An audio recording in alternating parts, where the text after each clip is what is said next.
Corría el tiempo previo al nacimiento de Cristo cuando, en una aldea humilde llamada Belén, ocurría un hecho que cambiaría el destino del mundo. Muchos creen conocer esta historia, pero rara vez se cuenta desde la ruta que recorrió aquel niño destinado a marcar la eternidad. Este es el viaje de Jesús, desde su llegada al mundo, pasando por su sacrificio, hasta los lugares donde fue visto vivo después de la muerte y el punto donde ascendió por última vez. Israel vivía sometido bajo el dominio absoluto del Imperio Romano. Durante siglos, el cielo había guardado silencio y el pueblo no escuchaba la voz de Dios. Sin embargo, la esperanza no se había extinguido. Persistía la promesa de un libertador, un Mesías que rompería las cadenas de la opresión. Nadie lo sabía aún, pero el curso de la historia estaba a punto de fracturarse. Una joven llamada María, en la etapa final de su embarazo, emprendió un viaje agotador desde Nazaret hasta Belén. No era un trayecto seguro para alguien en su condición, pero una orden imperial obligaba a todos a empadronarse en la ciudad de origen de su linaje. José, descendiente de David, debía obedecer.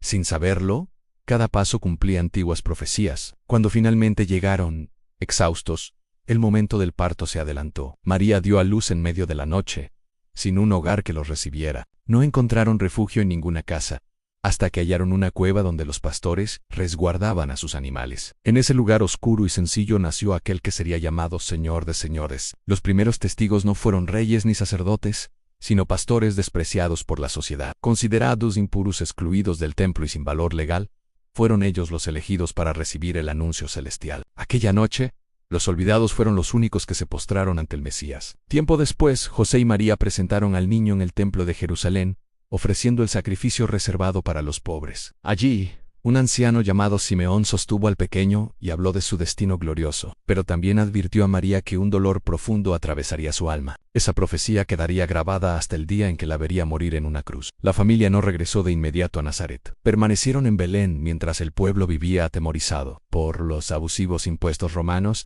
y las ejecuciones públicas. Gobernaba Herodes, un rey cruel y obsesionado con conservar el poder. Fue en ese tiempo cuando aparecieron sabios del Oriente. No eran monarcas ni llegaron la noche del nacimiento. Eran estudiosos de los cielos que habían interpretado una señal extraordinaria. Tras un largo viaje llegaron a Jerusalén buscando al nuevo rey de los judíos. Herodes, impuesto por Roma y no heredero legítimo, se estremeció de miedo. Consultó a los líderes religiosos, quienes conocían bien las profecías que señalaban a Belén como el lugar del nacimiento del Mesías. Aún así, ninguno se tomó la molestia de comprobarlo. Los sabios recorrieron grandes distancias. Los religiosos no recorrieron ni un corto trayecto. Cuando los visitantes hallaron a Jesús, ya no era un recién nacido. Le ofrecieron regalos simbólicos y, advertidos en sueños, regresaron por otro camino. Herodes, enfurecido, ordenó la masacre de los niños pequeños de Belén. Para el imperio fue una tragedia más, para las familias, una herida eterna. Esa misma noche, un mensajero celestial alertó a José. Debían huir a Egipto. Los regalos recibidos permitieron el escape y preservaron la vida del niño, cumpliendo otra antigua palabra profética. Tras la muerte violenta de Herodes, la familia regresó, pero al saber que su hijo gobernaba Judea, se establecieron en Galilea. Así llegaron a Nazaret, un lugar insignificante donde nadie esperaría encontrar al Salvador. Allí Jesús creció lejos de la atención pública. De su infancia solo se registra un momento siendo niño. Fue hallado en el templo dialogando con maestros de la ley. Sus palabras revelaron que conocía su verdadera identidad y misión.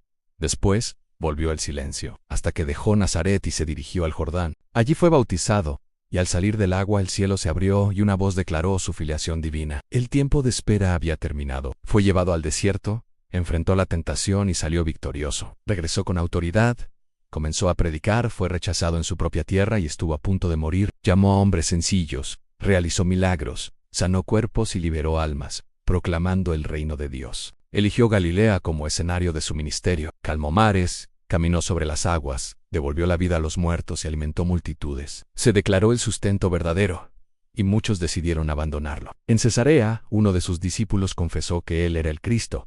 Desde ese momento anunció su muerte. Se transfiguró ante testigos y al resucitar a Lázaro selló su condena. Entró en Jerusalén aclamado, purificó el templo. Fue traicionado, compartió su última cena, agonizó en oración, y fue arrestado.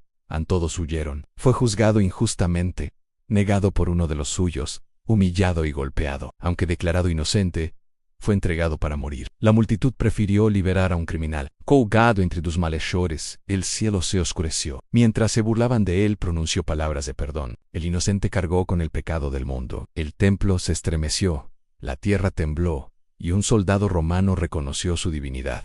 Cuando murió, parecía que todo había acabado. Su cuerpo fue colocado en una tumba vigilada. Para Roma el problema estaba resuelto. Para el reino de las tinieblas, la batalla apenas comenzaba.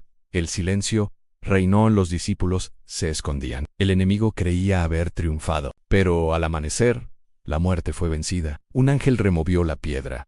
La tumba estaba vacía. María Magdalena fue testigo del milagro.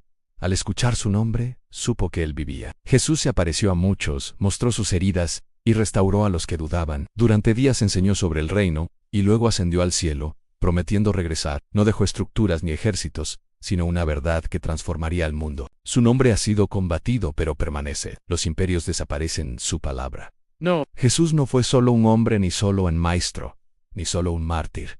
Fue y es el Rey vencedor. Y la historia continúa. Ahora la pregunta no es quién fue él, sino qué harás tú con este mensaje, porque no terminó en una tumba, sino en una promesa viva. El mundo cambia, todo cae, pero el Rey sigue reinando, y aquel que venció la muerte, Anne Reina.